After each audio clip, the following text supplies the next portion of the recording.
You've been running DM every session, before ranked, after ranked, sometimes instead of ranked, and nothing's changing. Your aim doesn't feel better, your rank isn't moving, and somewhere in the back of your head, you're starting to wonder if what you're doing is even working. It probably isn't. Here's why. You've heard the counter argument already. Pros don't aim train. They just play ranked and grind hours. That's true for a lot of them. Some barely touch aim trainers. Some barely DM. They just play. And over time, everything improves. But here's what that leaves out. Those players got there through sheer volume. Thousands of hours across games, from early on, in high-pressure environments. Different parts of their mechanics develop together, over years, without ever needing to isolate them. That takes time most players don't have. If you're trying to actually improve your mechanics right now, you can't just copy what someone does to maintain theirs. That's a different problem. So, why does grinding DM start to feel like it stops working? This is where aim training has a real edge over DM. You pick one aim mechanic and train it directly. Flicking, tracking, micro adjustments, whatever's actually weak. You're not splitting attention across everything at once. Just that one thing, until it moves.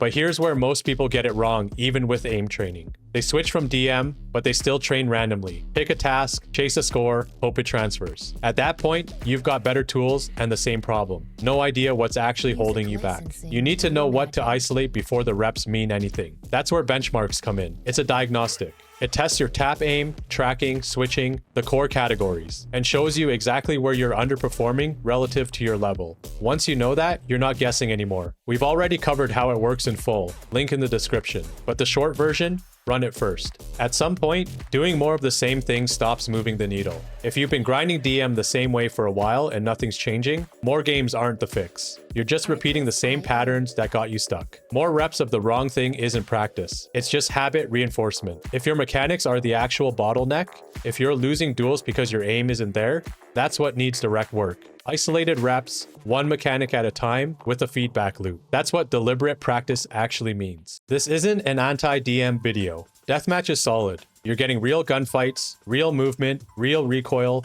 real pressure. It keeps your hands warm, and you're building real instincts for how gunfights actually play out. The angles, the ranges, how people move. If you play Valorant, Counter-Strike 2, any FPS with a DM mode, using it as a warm-up just makes sense. There's a reason players have been doing it for years. The problem isn't Deathmatch. It's trying to use it for something it's not built for. DM still has its place. Use it to warm up, stay sharp, keep your hands ready. It's a legitimate tool. But if you've been grinding it, trying to break a plateau, that's not the fix. You're just repeating the same patterns that got you stuck. Figure out what's weak, train it directly, that's it. DM is chaos.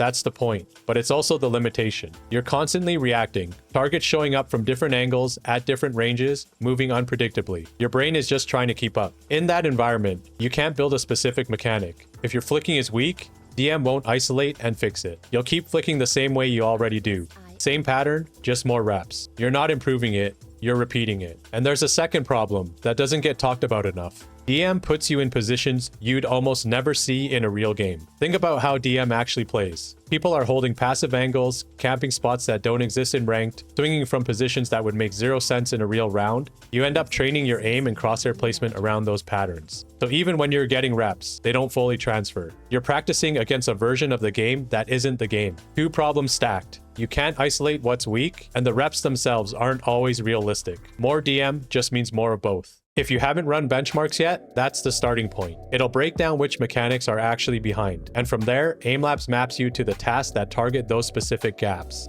Not a random task list, the right ones for what's actually weak. Diagnose first, then train. That's the difference between grinding and actually improving.